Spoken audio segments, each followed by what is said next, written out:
Richard Silverstein and the Mideast Focus were planning to have a similar panel 2 years ago. At that time, Israel was lobbying frantically to support a war against Iran, so frantically that an FBI investigator who was monitoring the Israeli embassy was so concerned about the effort that he released some of the information to Richard Silverstein because he respected Richard's blog, which focuses on democracy in Israel and their national policy issues.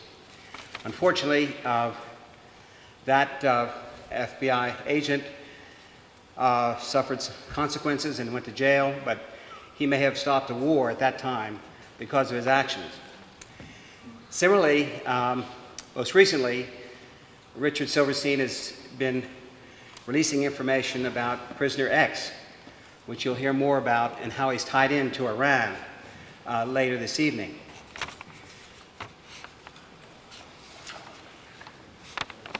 The U.S. entered the disastrous Vietnam and Iraq war, and both on false information and without deliberation.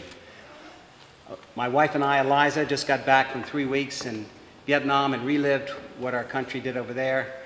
And we've got to do better. And this evening, with this panel, is a start. Richard Silverstein will introduce the other speakers and tonight's format. Relations between Iran and the West are among the most volatile in the world. The chance that miscalculation could lead to escalation and regional war is very real. Hawks advocate regime change, and Israel's prime minister rattles the sabers of war.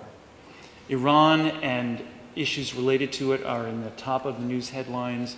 Everyone here knows that there's a battle royal going on in Washington about the nomination of Chuck Hagel to be defense secretary.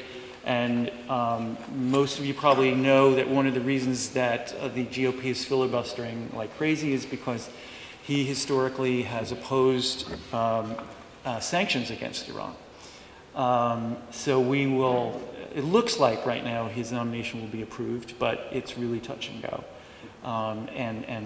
It's partly to do with the controversy of how we are going to deal with Iran, that this is so difficult for us to deal with at all. So now I'm going to introduce our two speakers. The first is Reza Firouzbakht, who is the chair of the National Iranian American Council. It is a national organization based in Washington, D.C. He is the chair of the national organization. There is also a local Washington, statewide chapter here as well. He works for Accenture. He's a business consultant. He runs the Accenture's strategy consulting practice, and he is around the country and around the world. And I've spoken to him in a number of different interesting places around the country before we planned this event. Reza came to the United States in 1983 from Iran. You'll recall, and Dick is going to deal with this, that in 1979, there was the Islamic Revolution in Iran, and many Iranians left, and Reza's family came here in 1983. He earned a BA and an MBA from the University of Chicago, and maybe he'll tell you how he ended up out here. Dick Blakney is the former president of the United Nations Association of Greater Seattle. He is a retired international health specialist and founded hospitals and health delivery systems in countries like Borneo, Hong Kong, Guyana, and Liberia. For the past 6 years, he's been focused on resolving the conflict between Iran and the West through peaceful negotiation. He also compiles a very, very valuable project called the Iran Update. He compiles media from lots of different sources that deal with Iran, and is a very useful resource. So now I'd like you to welcome Reza Firouzbakht.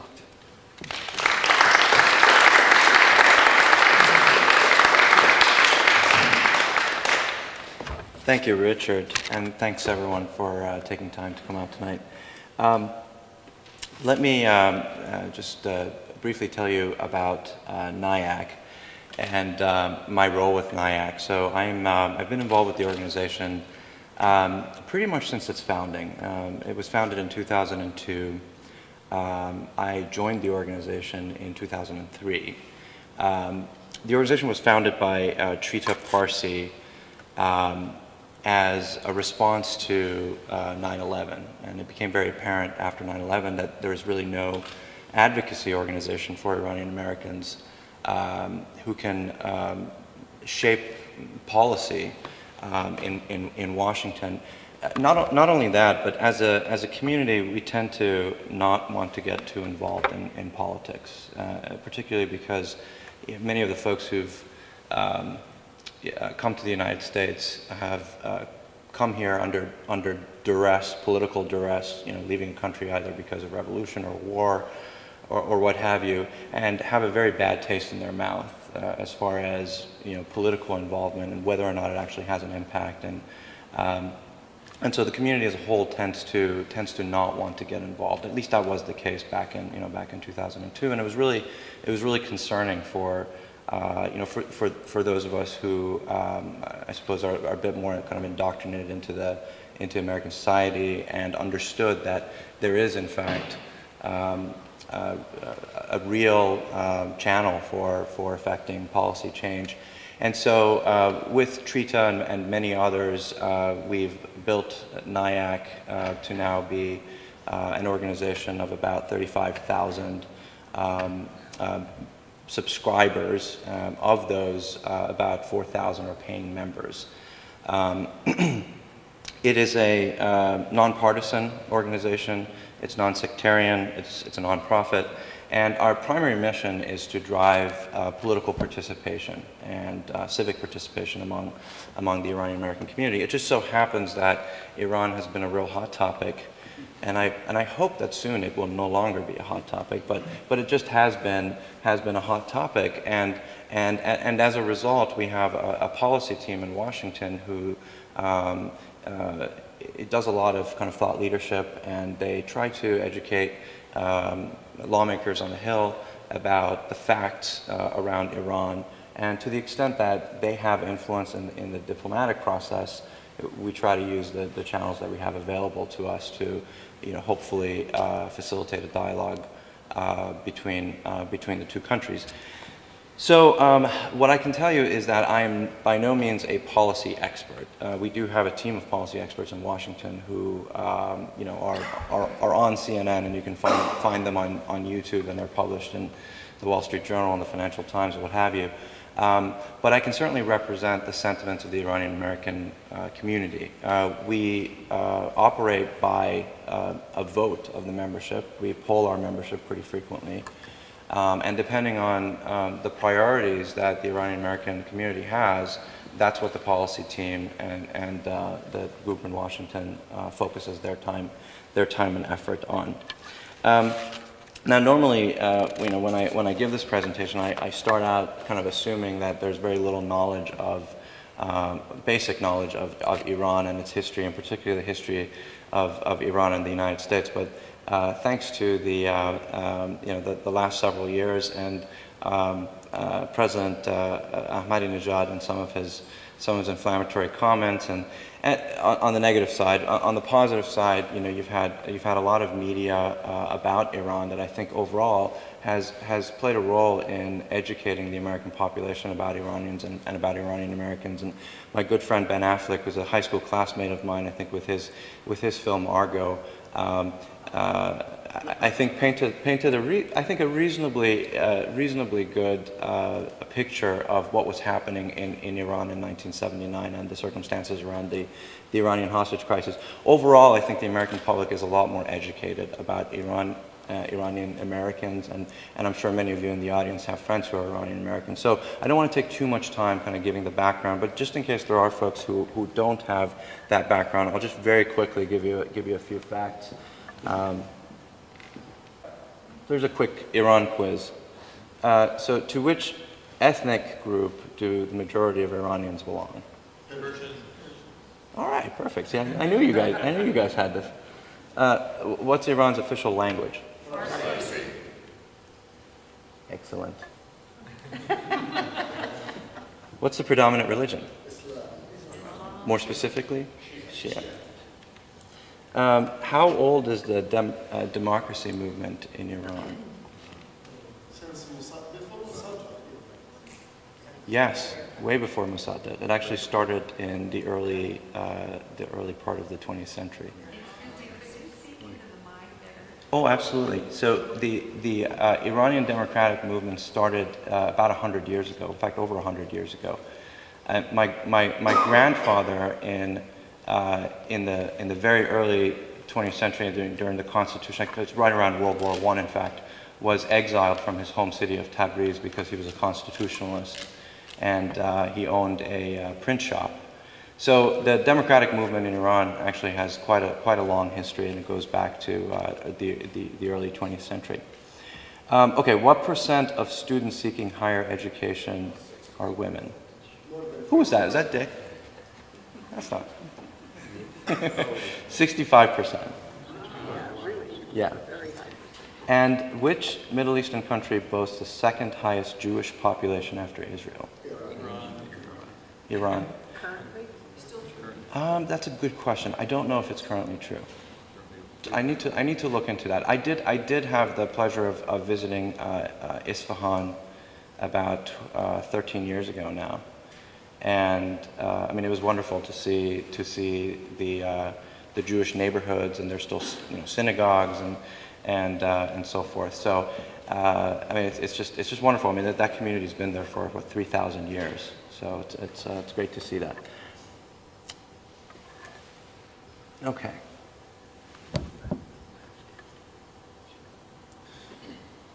So there's obviously a very complex relationship between Iran and the United States, which dates back, to actually quite a while back, probably even before the 1953 coup, all the way kind of back to World War II.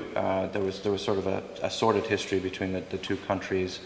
Iran, of course, was on the wrong side of the war during World War II, and that's how the father of the late Shah, Reza Shah, was exiled after World War II. His son then came to power. In 1953, there was a democratic sort of a revolution where Mossadegh became the democratically elected prime minister of Iran. Now, this is all public information now, but the CIA staged a coup in 1953 to overthrow the democratically elected prime minister and reinstalled the late Shah, Mohammad Reza Pahlavi. And that's a really, really important note in the history between Iran and the United States, and it's something that's really embedded in the psyche of many Iranians, because there is definitely a collective feeling that democracy was stolen from Iran by the United States. So some of that bitterness really dates back quite a while before the 1979 revolution. So in 1979, there was sort of a lot of anger that led up to that revolution, and of course the students then went into the embassy and took hostages, and the rest I'm sure you're all very, very well aware of. Nevertheless, though, I think overall the Iranian population has a very positive perception of the United States, and of course with a number of Iranian immigrants that have come to the United States, since the revolution, there is very much a closeness that I think the Iranian people feel with the United States. Just some quick facts. 61% of Iranians openly admit that they oppose Iran's system of government, and this was based on a phone survey that was done a few years ago.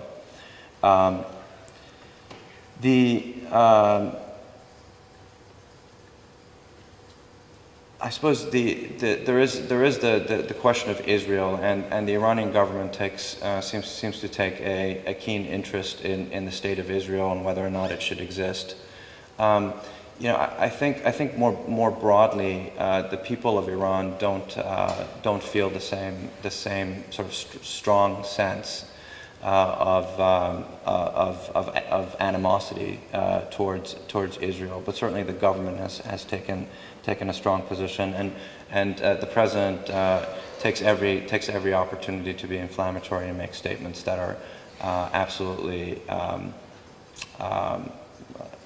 unacceptable, I think, in the eyes of many. It's also important to note that Iran is not a democracy, even though it's called a republic.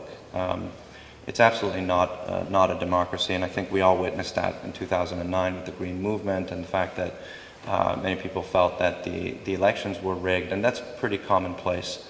And in fact, if there's any election that's even close to not being rigged, it's the presidential election, and even that we found is in fact rigged. And the other thing to note is that President Mahmoud Ahmadinejad is actually not commander-in-chief. So even though he's the president, the commander-in-chief is the supreme leader, Khamenei, and he's in fact sort of the guy who's in charge of the country. So in some ways, it's almost like a constitutional monarchy in some way, in the way it functions.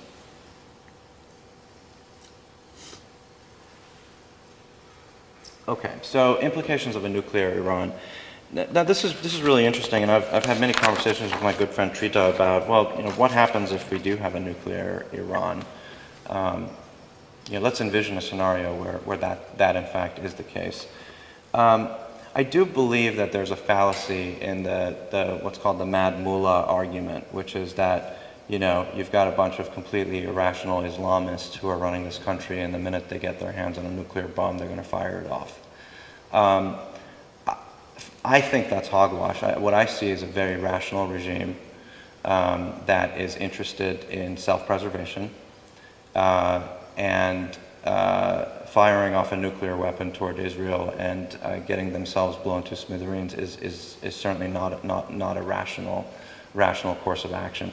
So I don't believe that. I certainly do think that pursuing a nuclear weapon is something that solidifies the regime and shifts the balance of power in the region. If in fact they are pursuing a nuclear weapon as opposed to nuclear energy, that would be the underlying driver. I don't believe that there's any intent to actually use a nuclear weapon on anyone, even with, you know, the outrageous statements that Ahmadinejad makes. I would find that to be really hard to believe that that's actually on their agenda. But certainly, this is not something a nuclear armed Iran, I should say. It's very important to make that distinction between nuclear energy and nuclear arms. A nuclear armed Iran is not something that the Iranian American community wants. Not necessarily because it shifts the balance of power in the region, although that's certainly an issue, but because it solidifies the position of the regime. So for that reason, the Iranian Americans certainly want to prevent the mullahs from having a nuclear weapon. Nuclear energy, on the other hand, is an entirely different issue. Just based on our polls, most Iranians and most Iranian Americans are actually quite in favor of Iran having nuclear energy. And in fact, they're signatories to the Nuclear Non-Proliferation Treaty, and in the eyes of Iranians and Iranian Americans have every right to nuclear energy as any other country would. So I think there's a really kind of delicate issue here as to where one draws the line between what nuclear means and what those capabilities imply. All right. So the effects of sanctions. So the sanctions regime that the United States has put into place currently are some of the most draconian sanctions that have ever been seen in history, and there are very few examples of sanctions in any situation actually being effective. So it's a little puzzling as to why we have pursued a policy agenda of what President Obama calls crippling sanctions, which I believe he and Mitt Romney completely agreed on. In fact, they used the same term. It's really puzzling as to what is that driving to, because to us it appears as if it's communal punishment. The mullahs certainly aren't suffering, but the ordinary Iranians are absolutely suffering. And just a few instances, just in my own personal circle of acquaintances and family, I had a family member whose mother passed away recently, and the relatives in Iran sold her mother's house. Now she's an older woman, and she'd really like her inheritance. She's living on a fixed income, and there's really no way for her to get her inheritance from her mom's house. I'm not quite sure how that affects the nuclear program or the regime or any of this stuff, other than just making one family and one person suffer and not being able to get access to the funds. I also have many instances of people wanting to get medicine back to Iran to their family members. So if anyone's ever traveling to Iran, they get phone calls about, hey, can you carry some medicine for me, for my grandmother or my aunt or uncle or whoever it might be. These are real instances of real people getting affected by the sanctions. Frankly, real people who, in many ways are against the regime, would not want Iran to have a nuclear bomb, but have very little influence on that, but yet are being punished by our policy posture. And I do believe that the current policy posture is doing nothing but propelling us closer to a military confrontation. Iran will continue to pursue its nuclear agenda with or without sanctions. And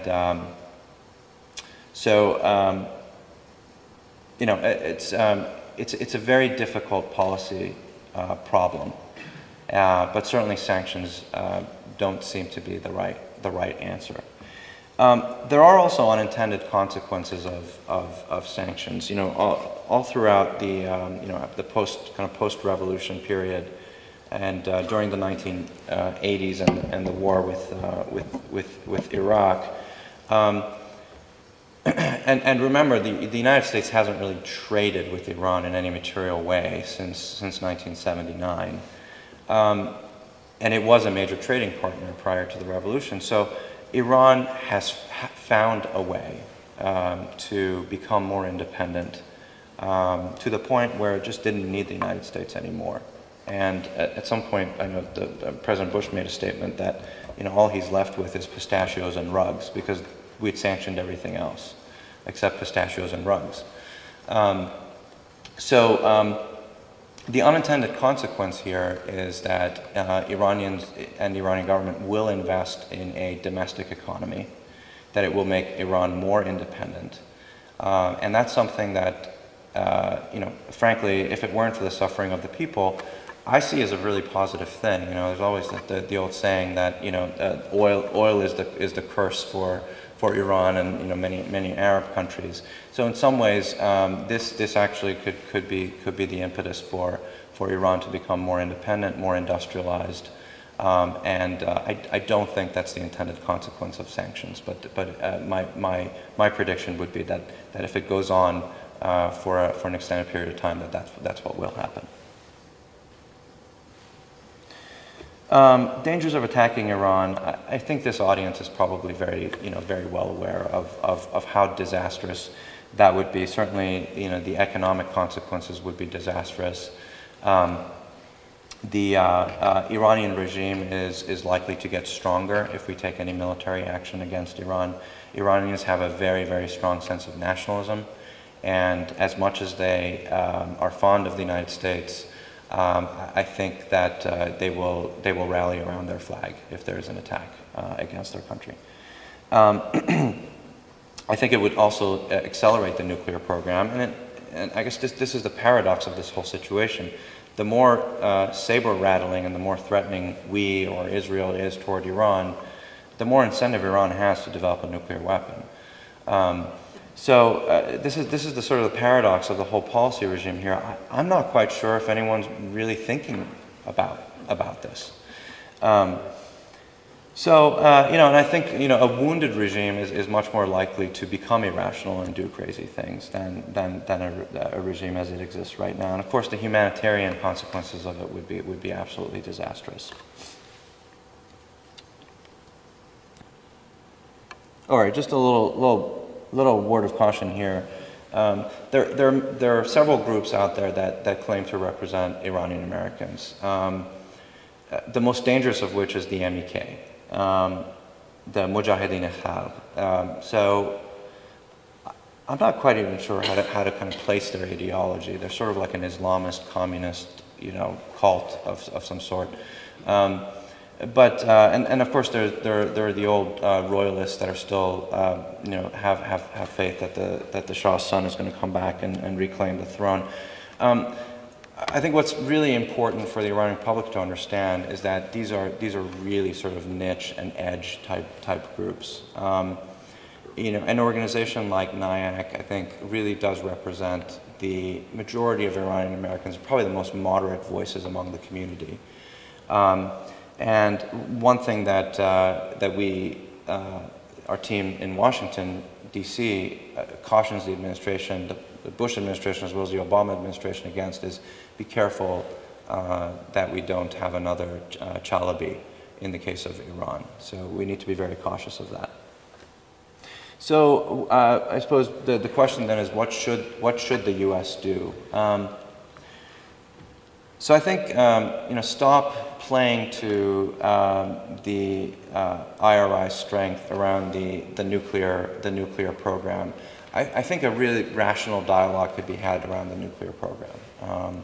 There are, and many experts have proposed resolutions that gives Iran what it wants as far as nuclear energy, while at the same time puts in the controls that the rest of the world would want to have in place to prevent proliferation.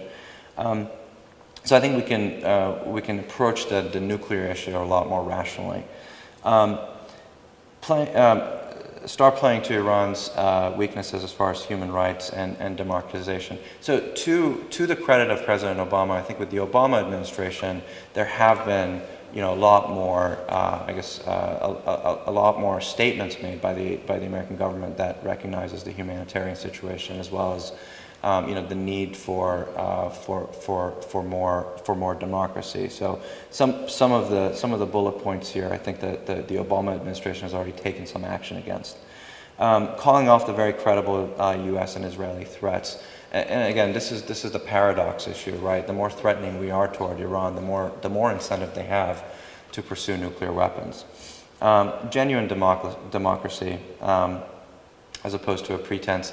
And again, I think to the credit of the Obama administration, as much as it might not be evident or in the news, but there are back channel discussions that I think are a lot more genuine than they have been in the past. I'm hoping that at some point in the near future is going to rise to the surface, and we're actually going to see true diplomatic dialogue. Staying away from actions that weaken the middle class. Well, clearly we're not doing that with the sanctions regime that we have in place. The middle class is truly suffering. So, and if you'd like to get a sense for what's actually happening, all you have to do is YouTube, Iran sanctions, and a whole bunch of videos will come up where people will give you testaments of exactly what's happening and how they're suffering and how their loved ones are suffering in hospitals and so forth. And being mindful of the strong sense of nationalism of Iranians. And again, this is something I will credit the Obama administration for. There are a lot fewer sort of the callous statements that we saw in previous administrations. I think the Obama administration tends to be a lot more respectful and measured in their statements, particularly in their distinction between the Iranian people and the Iranian government. Those kinds of things, believe it or not, actually help, even though it's not a real policy and it's not maybe not changing anything in a material way. But those types of statements and how we approach Iran and how we speak about Iran, how our leadership speaks about Iran, actually does matter to the Iranian public quite a lot. So I think those are all positive measures that the Obama administration has taken that they should continue. Okay, thank you.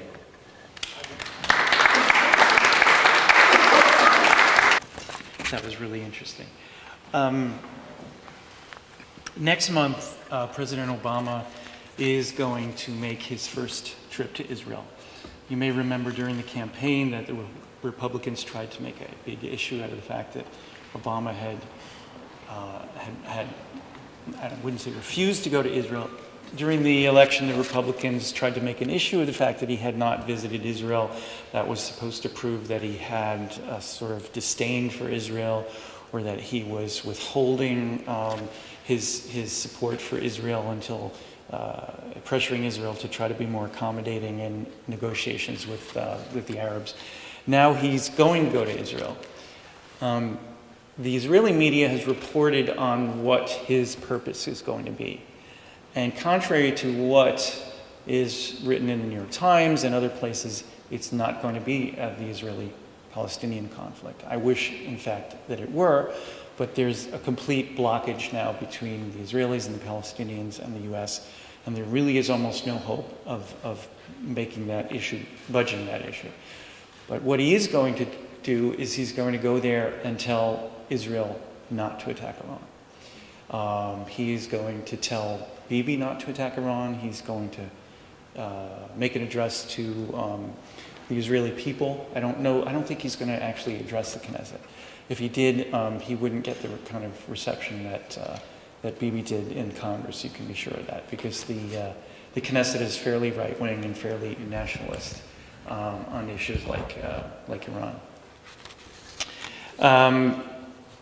So Bibi, on the other hand, doesn't like Obama, and he is a very recalcitrant partner. He tried to go to war against Iran in 2010. There was a very momentous cabinet meeting at which all of the security chiefs were present. You had the domestic security chief, the foreign security chief, and you had the chief of staff of the army. And Bibi and the defense minister basically told everyone at the end of this meeting, by the way, we're going to be putting our IDF forces on highest level of alert, the highest level there can be before a war, and everybody, I just want to inform you that. And the security, these three guys said, what the hell is going on here? And there was a huge argument in this meeting, and the three security chiefs forced Bibi to back down, which is extraordinary, really. And it didn't really come out until months later that this had happened. But things change. There's now a new Israeli government that was elected last month. Many of those who voted against that attack in 2010, who were around that table in that room, are not there. The Likud has become far more right-wing. You may find that hard to understand, how a right-wing party can become even more right-wing. But the moderates in this right-wing party were ejected.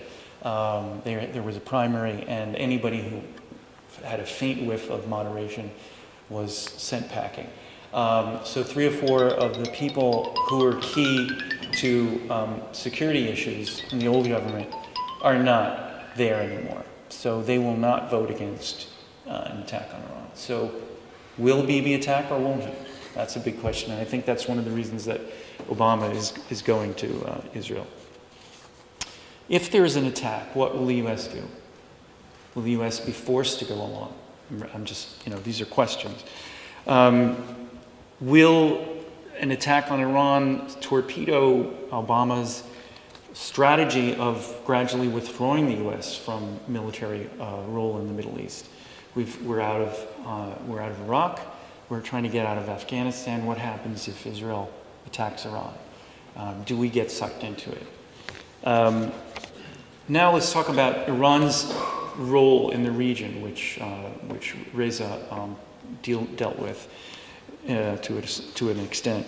Right now, Iran is in a precarious state because its major ally is Syria, one of its major allies. And Syria, as you know, the government is crumbling and is about to fall. So what will happen in Syria? Iran uses Syria to transship weapons that go to Lebanon that arm Hezbollah, which is in a confrontation with Israel. So if Iran no longer has that transshipment route across Syria, if there's a hostile government in Syria to Iran, what happens? Israel clearly wants to have some impact in what will happen in Syria as well, because Israel holds on to the Golan Heights, which is under international law is actually Syrian territory and will have to be returned at some point. Israel does not want to have a regime on its doorstep that is going to be anything like Iran would be. I mean, that's the least thing that it needs. So will Israel get involved in Syria? Will there be a confrontation directly? So far it's between proxies, Hezbollah, Israel. Everybody has proxies in the Middle East. Will it no longer be proxies? What has happened in Syria over the past few weeks is very alarming. You have Israel actually attacking Syrian territory for the first time since 1973. 2007 there was an attack on the supposed nuclear reactor in Syria, but Israel has sent its air forces to attack weapons convoys in Syria that were headed to Hezbollah in Lebanon, and an Iranian general, senior Iranian general, was killed only 2 weeks ago in one of these attacks. So is this going to stay at this sort of like Cold War level, or is it going to turn into something much more serious? Iran has a great deal at stake here in Syria. And if things turn south for them, how will they react? I mean, Reza was talking about a wounded regime. That's why I think it's important to have a certain level of stability in the region. And I think, I'm not advocating that Iran have a nuclear weapon, but I think that if it were to happen, I think that I can envision a scenario in which the region is at least as stable as it is now, if not more so, contrary to what folks in the right wing and the war hawks believe. Right now there's a competition for regional power and supremacy between Israel and Iran. Since 1948, Israel has dominated the region. It's used various forms to do that, including trade, foreign aid, bribery, and military force. But since 1979 and the rise of the Islamic Republic, Iran has become an important player. Some on the right, including Bibi Netanyahu, say that Iran wants to spread its form of Islamist revolution throughout the region. And others believe that Iran wants to have a role that acts as a countervailing force to Israel's power. I tend to be on the latter end of things in my view of the role that Iran wants to play. This isn't a conflict about who becomes a nuclear power. Israel already is a nuclear power. It has somewhere around 200 or more nuclear weapons. But this isn't a conflict about that, primarily, even though people on both sides may want to turn it into that, especially on the Israeli side. It really is a conflict over power and hegemony. Israel wants to pursue its objectives without competition. Israel wants to end any threat posed by any power in the region that might restrict its actions. Israel finds Iran a convenient foil to divert world attention from what I think is a much more important problem, which is resolving the Israeli-Arab conflict, the Israeli-Palestinian conflict. This government in Israel wants nothing to do with that.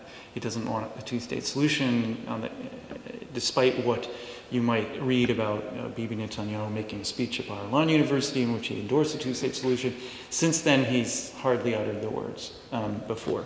So if you were to find this theory doubtful, that Israel is using Iran to divert attention from the real problems, you only have to look at Obama's agenda for his trip.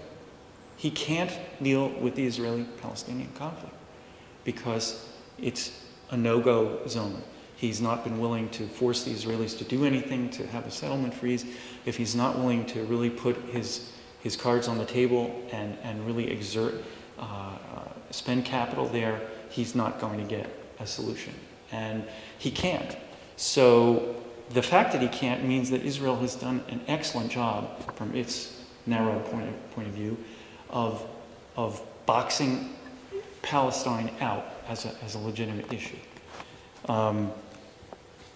I wanted to now talk about something that is a little different. I want to talk about a single person. I want to talk about this person as a tragedy that's emblematic not only of Israeli relations with Iran and the Israeli policy towards Iran, but of many of the flaws within Israel itself. There's a veil of secrecy over this particular person that I'm going to talk about.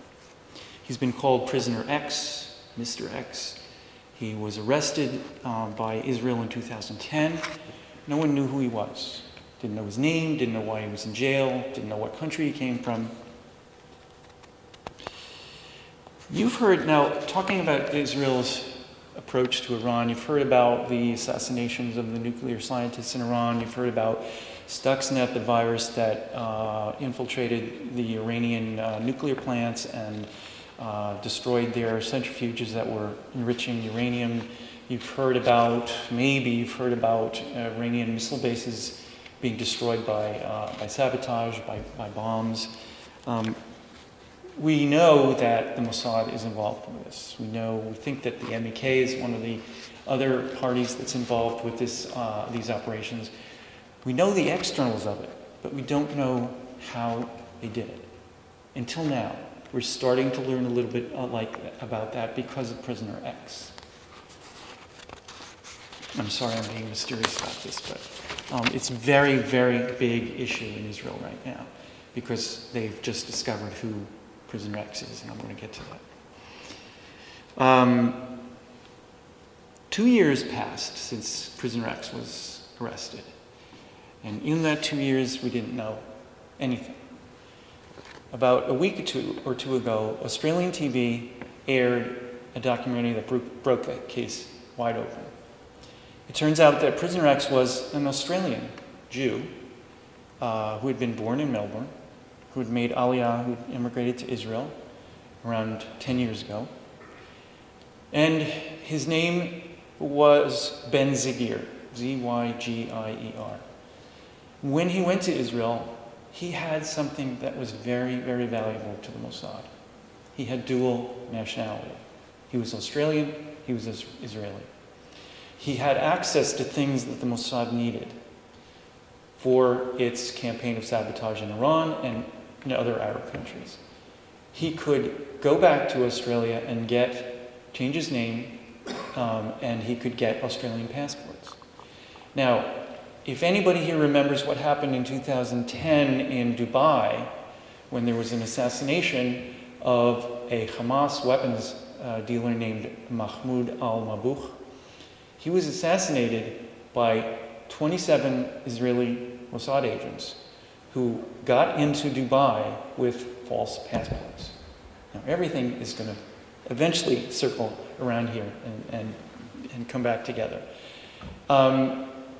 It turns out that Ben Zigir was arrested on the same date that Dubai announced that Israel had used cloned passports to get these people into their country. That, I don't think, was an accident. So Ben Zigir went back and forth to Australia to get these passports. In the process of doing that, Australian intelligence started looking at, any intelligence agency in the world is going to start looking at a citizen who changes his name every year and gets a new passport, especially when he comes from a country like Israel, or is a citizen of a country like Israel. So they called him in, and they asked him what he was doing. Now, we don't know what happened. There's a lot we don't know. I'm going to try to tell you when I don't know something and let you know when I do know something. We don't know what happened there. Either he was turned, as they say in spy speak, and became a double agent for the Australians, or he just shared information.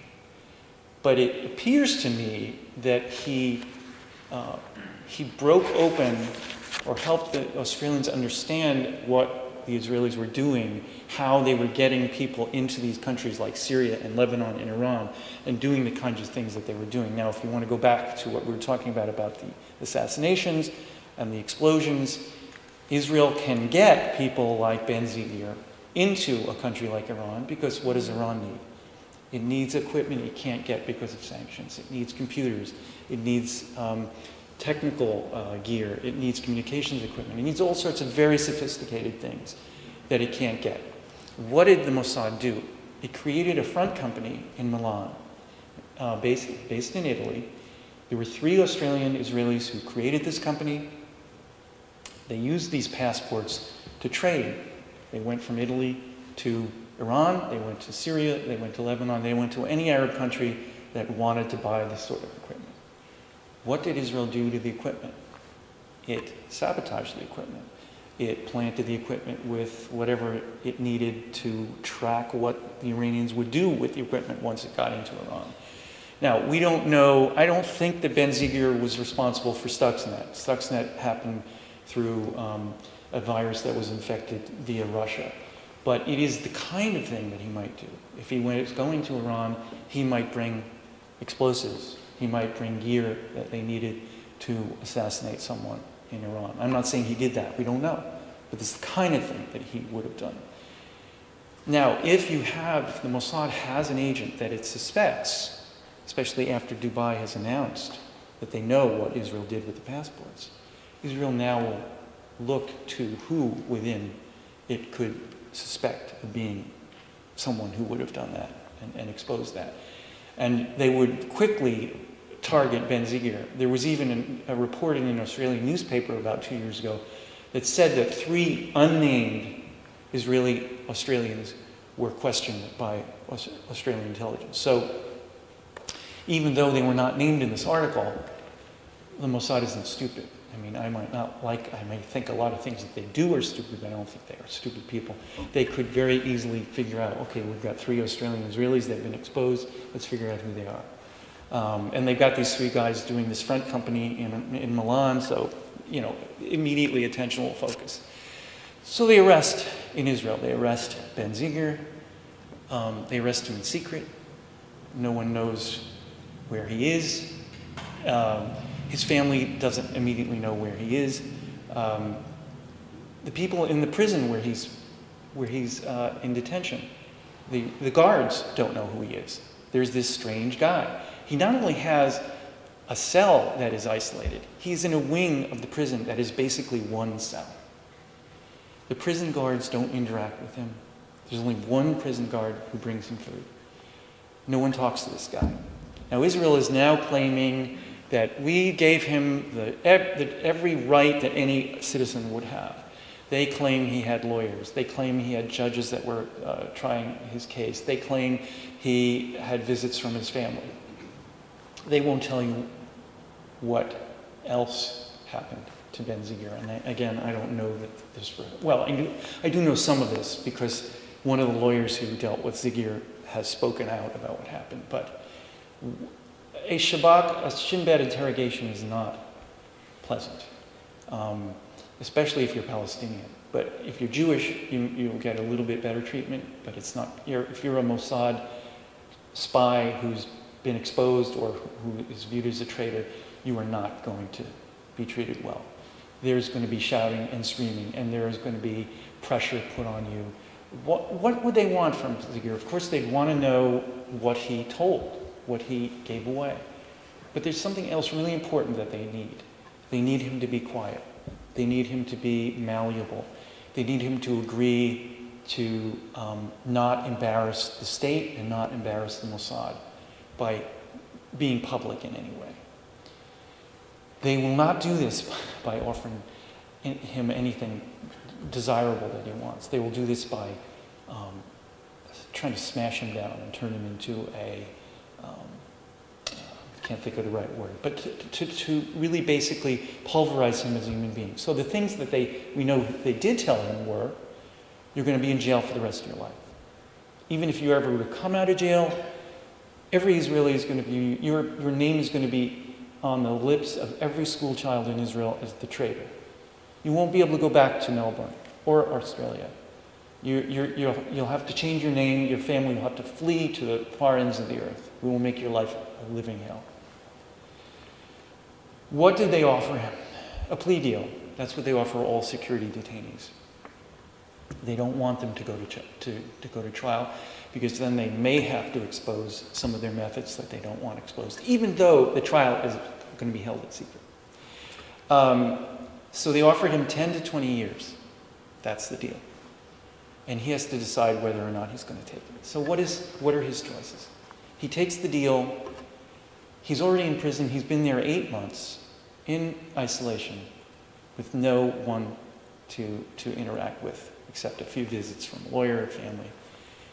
He realizes, I'm going to deal with this for the next 10 or 20 years. The other option is to refuse to take the deal, go to trial, try to stand up for his belief in himself and whatever he might have done or not done, and that he could defend himself, and then go to jail for almost guaranteed life sentence. Or he can take his own life. Now, we don't know whether Ben-Zigir committed suicide in his cell. That's what the state said that happened. We don't know whether there was foul play involved. There was a judge who wrote a 29-page report and said that he committed suicide, that he took a sheet and tied it to the window of the restroom where there was no video surveillance, and that he hung himself. Well, in the 9 pages of the 29 pages, the judge reveals that there were trace elements of tranquilizer in his body. His body was not tested for hours after he died. There's descriptions in the Israeli media of people coming into the cell after he died, security agents in plain clothes, rummaging through the cell, doing the prison guards, who, believe it or not, in this situation, I think are the more upstanding players in this, because we wouldn't know anything about prisoner acts if not for Israeli security guards, the prison guards, I mean. And they were shocked about this treatment. They're not used to, they may be used to mistreating prisoners, but not to this extent. So they were just shocked, and that's how it got into the Israeli media, and it was immediately taken down, yanked down from the web after it was put up. But luckily someone told me, I got a picture of the article, and that's how this whole thing started. So tranquilizers in the system, well, it starts to sound like Mahmoud al-Mabouh, because in Dubai, the first thing they did when they got hold of him, got into his hotel room, was they injected him with a tranquilizer.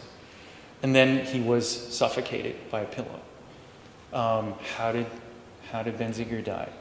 Through suffocation, either by hanging or by some other means. There were also bruises found on his hand. The judge conveniently says in the report, the 9 pages we know about, these were not contributing factors to his death. How do we know? She doesn't explain, how did the tranquilizers get into his body? Did a doctor prescribe them? There's no mention of that. What I want to know is what's in the other 20 pages of this report, which are secret. And that's what I think we have to, those of us who are interested in Israel and this issue, need to try to really put pressure on Israel to release the other 20 pages. This is a huge scandal. Now I wanted to close with some more general thoughts about the meaning of this incident for Israel.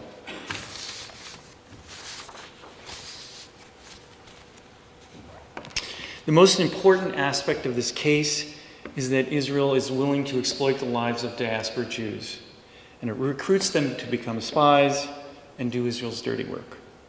These Jews may or may not be suitable to become spies.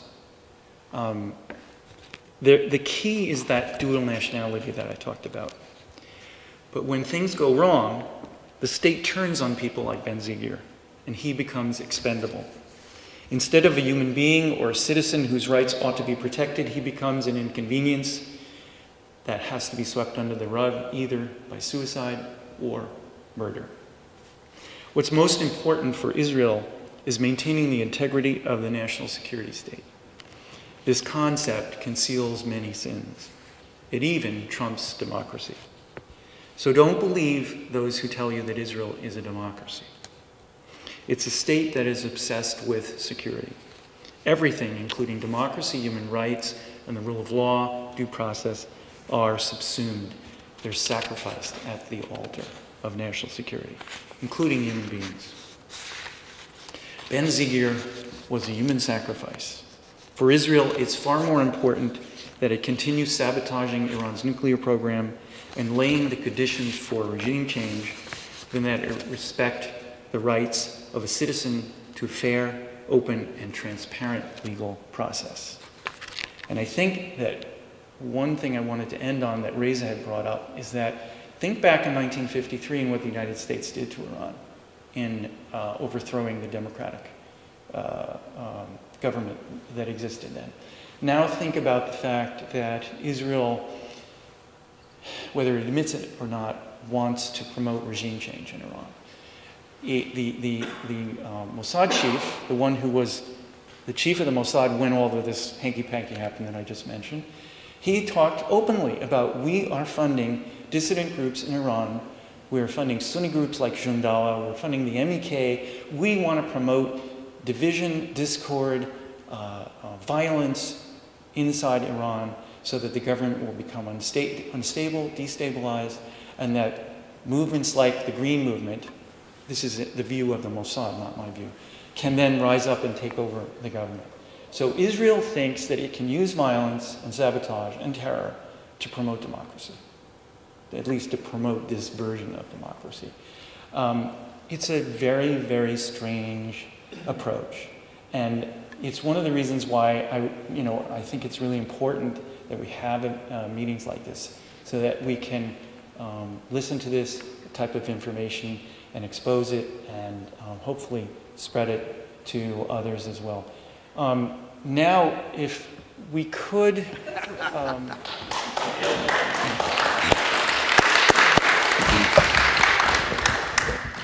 Actually, the topic of my presentation this evening is U.S. foreign policy with the Islamic Republic and with the Republic in the crosshairs. I have chosen that carefully. I hope that you're all aware that the negotiations will be taking place, are scheduled to take place in Kazakhstan about February 25th or 26th, something like that. It's very uncertain whether anything can happen. There are good reasons for that. Basically, it has to do with, in my opinion, the position of the U.S. Congress, which has been strongly pressed relative to the interests they perceive of Israel. You'll be aware that the current hot topic, which I think Reza and Richard have mentioned, relative to Chuck Hagel and also John Brennan. Chuck Hagel, he has, particularly in my view, he has advocated for a peaceful resolution of the differences between the United States and Iran. This has not set well with others. I think it will be useful for me to cover a couple more points of history between the United States and Iran. It's interesting that in 1967, it was the United States that established the first nuclear research reactor in Iran. Another thing of interest is that Iran signed the Nuclear Non-Proliferation Treaty in 1968, and it was ratified 2 years later. I'm sure that all of you know that another country in the Middle East has not taken any interest in the Nuclear Non-Proliferation Treaty. The 1980 to 88 war between Iraq and Iran was mentioned briefly. What I want to add to it is that the United States gave very strong support. I think it's fair to say that. We provided the precursors for weapons of mass destruction. This was encouraged by Henry Kissinger, as well as by Donald Rumsfeld. There were over 1 million deaths, I understand, from that conflict. That was an awful conflagration that went on for, what, 8 or 9 years. Another thing I want to mention about the history between U.S. and Iran is that in 1988, the U.S. Navy shot down an Iranian airliner with 290 fatalities. Actually, then an award was given to the captain of that ship who shot down that airliner. I think it's interesting to also understand that when George W. Bush labeled Iran as one of the axis of evil, he was directing that to Iran and North Korea. But the Iranians were very, very hurt by that, and I think with good reason. I hope that most of you have seen the PBS film that Rick Steves did, the Rick Steves Iran film for PBS. That was done 3 years ago. I think something that struck me especially there was the warm feeling, and Reza mentioned this as well, the warm feeling that Iranians have toward Americans, and this can be very fragile if we make mistakes there. Another thing which I think is interesting that I will mention is a study that was published in January 2012, last year, by the New York Times. It was an opinion survey of Jewish Israelis about having nuclear weapons. And very interesting, 65% of them, excuse me, 65% of them would prefer both Israel and Iran to not have nuclear weapons. I think that's very significant. Interesting, I'll add also that prior to that, this survey was done by University of Maryland. They had done a survey also in Iran prior to that time, and they'd found similar responses in Iran, similar percentages. One of the sources that I use for what I'll say is my perspective about this issue is a book the title of it is The Israel Lobby and U.S. Foreign Policy. And I see a number of you shaking your heads in agreement with that. The authors of that are John Mearsheimer, who was a professor of political science at University of Chicago, and by Stephen Walt, who is a professor of international relations at the John F. Kennedy School of Government at Harvard.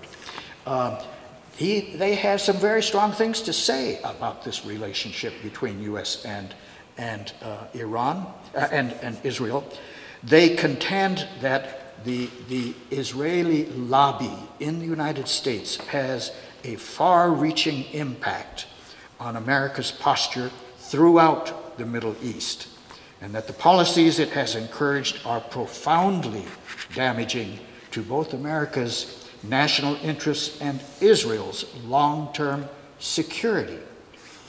And this perspective is found not only among conservatives, amongst Republicans, but amongst Democrats as well. And one of the things that Mearsheimer and Walt also point out is that the lobby punishes or rewards politicians according to whether they are following the right course of action. But another indicator is the amount of funds, of support that U.S. gives to Israel. We give about the amount of $500 per person in Israel. If you compare that then with the second largest recipient, which is Egypt, that comes not to $500, it comes to $20 per Egyptian. Would you agree, Ibrahim? Well, given the currency exchange rate, it would be different. Okay. Anyway, So there's a very strong influence of the Israeli lobby on U.S. foreign policy. One was in 1995 when the pro-Israel lobby, particularly AIPAC, took the lead in pressing for the Iran-Libya Sanctions Act. It was approved by the House by a vote of 425 to 0. And it was passed unanimously by unanimous consent in the Senate. Clinton signed it. Of course, he was up for re-election. He didn't have a choice. I don't know whether he'd have done any different if he had not been up for election. Last month, Gary Sick, and many of you may know of Gary Sick, he teaches at Columbia University. He had a useful observation in the Monde Diplomatique article. I don't speak French. When sanctions began, Iran had only a rudimentary nuclear program without a single centrifuge. Today, after 16 years of ever stronger sanctions, the IAEA reports that Iran has some 8,000 operational centrifuges installed and a stockpile of about 5 tons of low enriched uranium. This is a definition of a failed policy. At the end of the year 2011, the House ignored warnings from a host of ambassadors and national security analysts and voted 410 to 11 on an anti-diplomacy bill that would outlaw all contact between the United States and Iran. I think, fortunately, it didn't get through the Senate, but it's illustrative of the rock-solid support that is given in the United States. We hear a lot about our capability of attacking Iran, but it's interesting that Scott Peterson in the Christian Science Monitor, he indicated earlier just last year that while America's defense budget is roughly 90 times larger than Iran's, Iran has a well-honed strategy of asymmetric warfare. And this is particularly, I think, acute if you consider then the shipment of oil through the Strait of Hormuz. And 40% of, I think it's 40% of the oil from the Middle East goes through the Persian Gulf. And Iran had it had the temerity to say, if you keep harming us, we are going to put mines in the Strait of Hormuz. That upset the United States, and so what did they do? They carried out a naval exercise, and they brought together their allies, and they dropped a bunch of dummy mines in the Persian Gulf, and to see what would happen, how many they would recover. Anybody know what the percentage recovered was? It was 40% of them recovered. There's a message in this, and it has to do with that asymmetric power and potential to do very significant damage to the economies, not only of the United States, but around the world. There were mentions of the MEK, that is I can't remember the whole name, but the MEK, as you may not know, it was designated a terrorist organization. It was based in Iraq, and it basically was a very strongly opposed to the Iranian regime. Last May, the Wall Street Journal reported that the U.S. is in the process of taking the MEK off of the terrorist list because we are using the MEK for our own purposes. One thing that you need to keep in mind also is the development by the United States of the 30,000-pound massive ordnance penetrator. This is a bomb. Now, the big bombs previously were 5,000 pounds. This one is 6 times the size, and it is designed to cut through 200 feet of concrete before it explodes, and it has just recently become operational. You may be familiar with the company that has been developing that by the name of Boeing. I think there has been mention of various dimensions, modes that U.S. has had in dealing with Iran. There was mention of the Stuxnet, and I think this makes us vulnerable to our communications systems.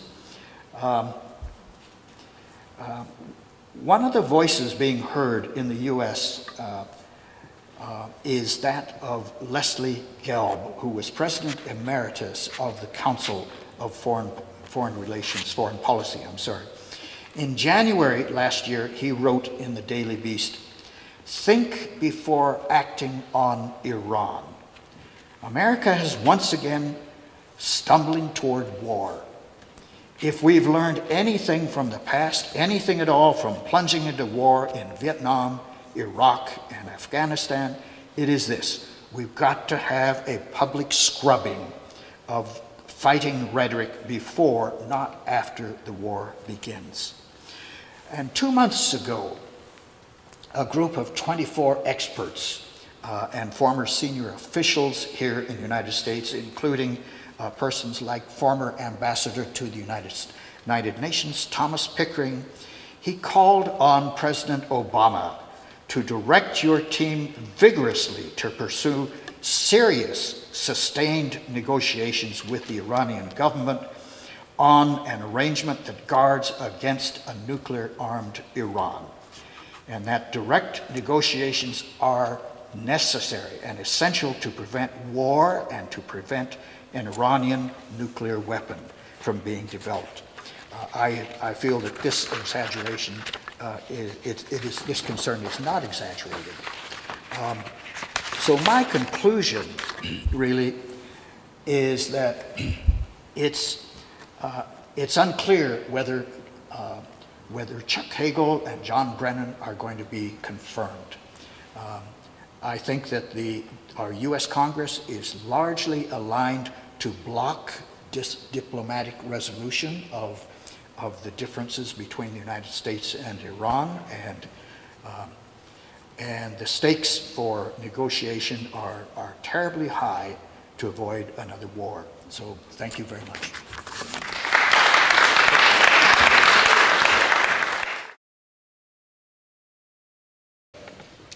Professor Mearsheimer was a professor of mine at the University of Chicago. He's a realist, and so am I. I have a tremendous amount of respect for him and his book, and I think it was very courageous. And frankly, I think if we all adopted more of a realist philosophy toward this entire situation, we could actually reach a resolution, because in my opinion, every player in this game has a clear interest, and we just need to acknowledge that and figure out a way to achieve those interests. And in the case of the Iranian regime, I think their interests. I was having a conversation with a friend of mine who's an Israeli, whose wife is an administrator with AIPAC, and we were talking. We were having a heated discussion about Iran and Israeli relations, and at the end of it, I said to him, look, this is not that difficult. Well, Israel's interested in security, right? Yes. What do you think Iran is interested in? security, right? So when your prime minister gets up in front of the United Nations and draws a picture of a bomb and overtly threatens to attack another country, as opposed to someone who, made a statement that, they're going to erase a country off the face of, off the map or whatever, which is, frankly, kind of a complete misinterpretation of what he said, because in Persian that was a political statement, not a literal statement that he's going to, bomb Israel off the face of the earth, which is how it translates in English. But you've got a prime minister in Israel who's making overt threats about bombing another country. And what would you expect the other country to do? Not defend itself? I mean, of course they're going to pursue a nuclear bomb. Of course that's the correct course of action. Any rational person would say that is the right thing for that country to do, is to develop a weapon that's going to defend them. So I think, in the case of Walton Mearsheimer, frankly, it was a very, very courageous book that they'd written. I spoke with Tom Dine back in September, who was a former president of AIPAC, and he, in fact, believes AIPAC's kind of gone off the edge. It's very interesting. I mean, people who were kind of involved even in the early days of AIPAC believe that the Israeli lobbies were sort of gone off the pasture as far as the amount of influence and the kinds of policies that they're supporting are sort of irrational. It's really puzzling as to see what is the agenda here, because it's clearly not in the best interest of the United States. It's not in the best interest of Israel, there are clearly some interests that they're serving, but it's not Israel or the United States. Well, I think the polling shows that AIPAC doesn't really represent even 80% of the American Jews. That's right. Oh, much less than that. Yeah, AIPAC. They represent a large percentage of Israel. I think They didn't vote. American Jews voted largely for because of socialism.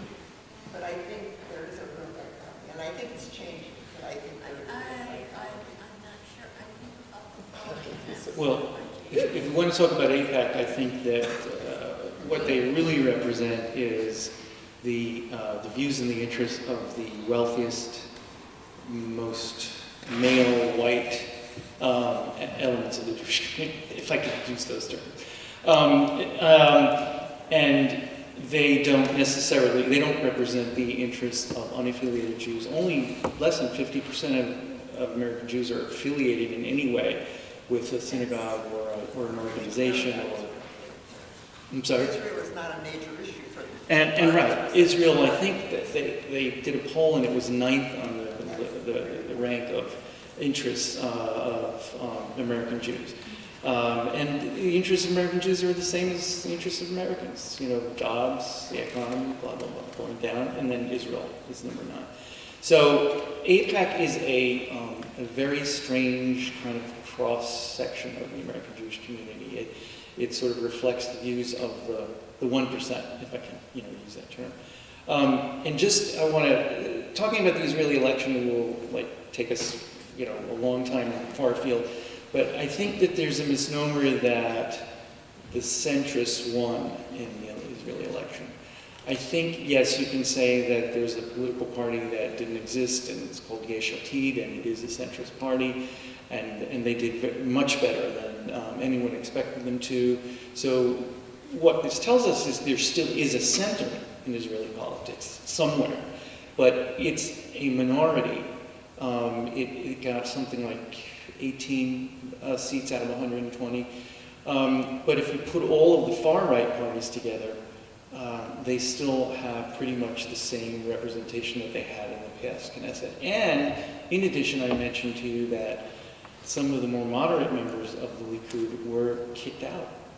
They're not in the Knesset, and they were the most powerful, most senior.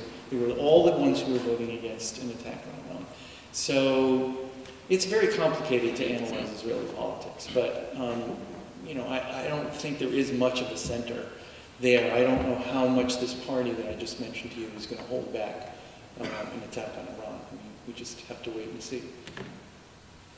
Let's see. There's a fellow in green behind Ibrahim. I'm going to get to Ibrahim, but there's a fellow behind you. Richard Tate. Richard Tate.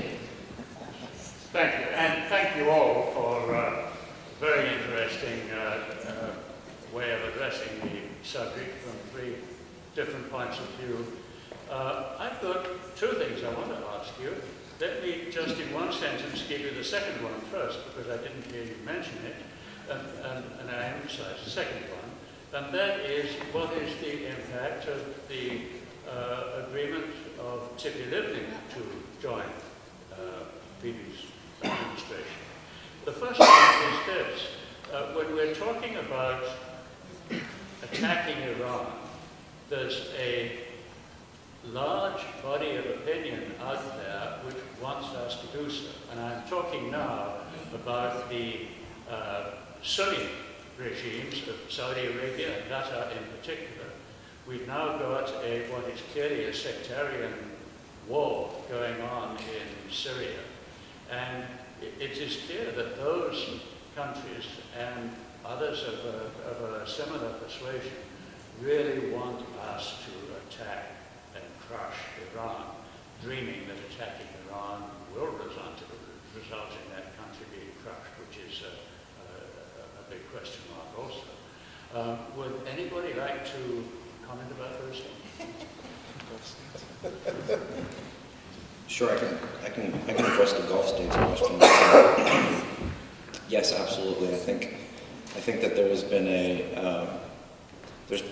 there's been now for several decades a lot of tension between. In fact, it predates to several decades. There's always been tension between the Persians and the Arabs. So it's not surprising that the Arab states would want to somehow neutralize Iran in the region. Again, that's a case where someone hasn't really thought through that course of action, because an attack on Iran would be absolutely disastrous for the region. I'm not sure if it would serve anybody's interest to attack Iran, except actually the one thing we haven't mentioned is the military-industrial complex. We have inventories of bombs that need to be dropped somewhere. So I really think if we wanted to dig deep enough, there are probably very strong industrial interests in attacking Iran, and that's probably what's driving AIPAC, and that's probably what's driving the Arabs and the Israelis, and everyone else. And it's not representative of any of those populations, right? It's sort of the military-industrial elites of those various entities, I think, that are driving to war. So, I hope that answers your question. I think a day or two ago, there was an announcement that Qatar bought, or was planning to buy, $1.2 billion worth of U.S. drones. I may have the numbers wrong or the country wrong, but it's a Gulf state, and talking about our military industrial complex, we are basically reaping the benefits of this animosity between Iran and these Gulf states in terms of selling the Arab side of the conflict all of these advanced weapon systems, and that helps our balance of payments and our trade deficit and all those other issues. So Tzipi Livni, very briefly, she's a former leader of the Likud, who moved to Kadima, a more centrist party, and then she ran on her own independent ticket. It was supposed to be a centrist party.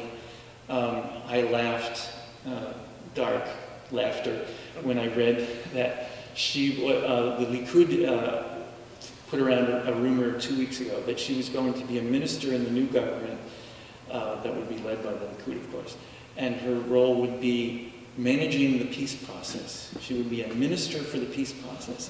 And my first question is, what peace process?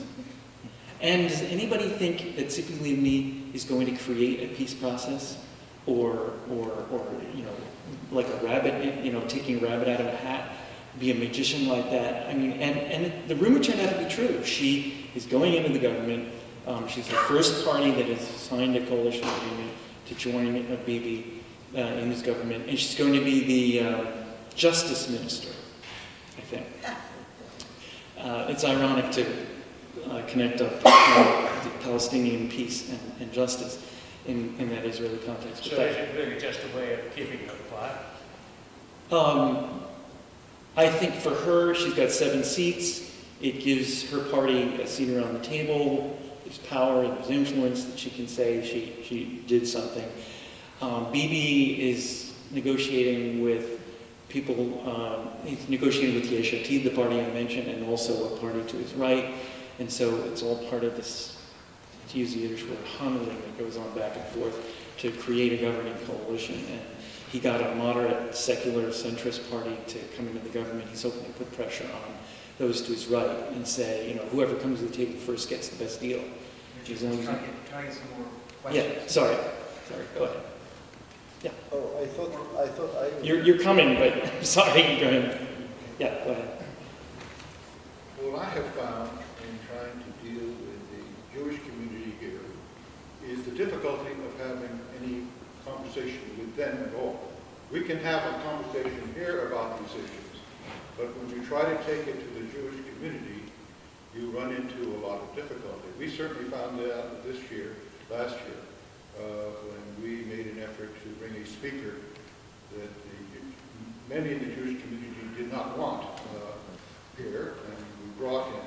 But in the process, what we found is when we were allowed to speak to them, we had a Council General in the room basically listening to the whole conversation. And of course that makes it, he can't come very often, so that makes it very difficult to have conversations with those in the Jewish community that are supposed to be leading the discussion. That certainly applies to what's happening in Washington as far as Hagel is concerned. Having a discussion. Get your question. Well, okay. You get there. You'll get there. That's a good point. You made a good point. well, thank you. I appreciate that. That's a question. Now you're asking how to get better relations with the Jewish community?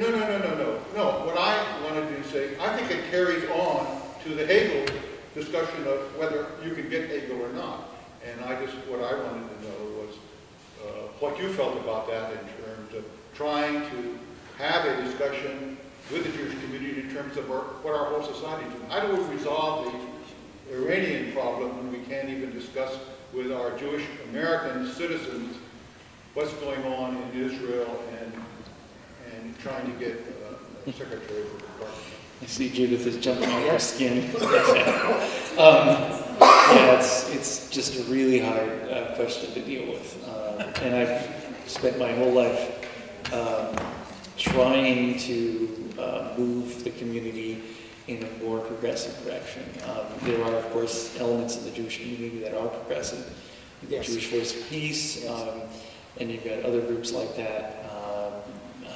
But, you know, it's a very long, hard process. And it requires, I think, the community to see the damage that is being done in Israel or by Israel, and to have this sort of disenchantment, this gradual process of disenchantment that happens, where there's division that arises between Israel and the American Jewish community, where there's less ironclad, unquestioning support that comes from American Jews. Can I make a comment Yeah. also? I want to dispel that if people think I was referring entirely to the entire Jewish population, I think it is a small percentage of American Jews who do pursue the AIPAC perspective. I think one other thing about Go ahead. AIPAC, it is not only, first of all, I don't think it's about Jews. I think it's about policy that benefits our government as well as the Israeli government. But I think a good portion of AIPAC's money comes from right-wing Christian Zionists. Not true. Many of whom are sitting in our Congress right now. Many more of them than there are of Jews. And I think that that's a pretty important point to take into account. I take your point. Absolutely, and you hear Israelis like Bibi Netanyahu say, we don't need American Jews. Who cares whether they go away from us, or they're disenchanted with us. We've now got the Christian Zionists, where the table used to, everybody around the table used to be the American Jewish organizations, the AIPACs, the American Jewish Committee, whatever. Now, only half the table is those people, and the other half is Christian Zionists. And the Christian Zionists are never going to abandon Israel. They are never going to change their, like, what I've always tried to do is to educate and prod the Jewish community with my blog and other ways to change and to develop a deeper understanding of what is going on in Israel.